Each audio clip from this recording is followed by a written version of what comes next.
एक गांव में एक किसान अपने दो बेटों के साथ रहता था। उसने एक घोड़ा पाल रखा था। एक दिन अचानक उसका घोड़ा मर गया। इससे किसान को बहुत दुख पहुंचा।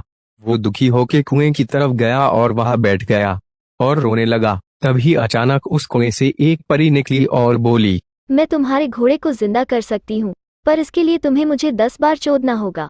ये सुन के किसान खुश हो गया और बोला, हुए हुए हुए, एक तो मेरा घोड़ा जिंदा हो रहा है और फ्री में गुलामी भी मिल रही है।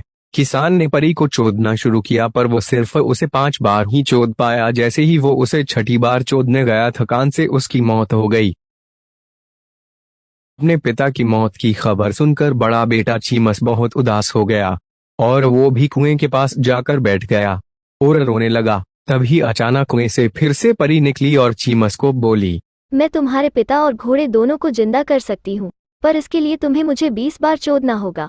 चीमस भी ये सुन के खुश हो गया और परी को चोदने लगा, लेकिन वो भी परी को बस 15 बार ही चोद पाया और उसकी भी थकान से मौत हो गई। ये खबर जब छोटे भाई डोगेश ने सुनी तो उसे भी बहुत दुख हुआ और वो भी कुएं के पास जाकर रोने लगा। तभी अचानक कुएं से फिर से परी निकली और डोगेश से बोली, मैं तुम्हारे पिता, भाई और घोड़े तीनों को जिंदा कर सकती हूँ, पर इसके लिए तुम्हें मुझे 30 बार चोदना होगा।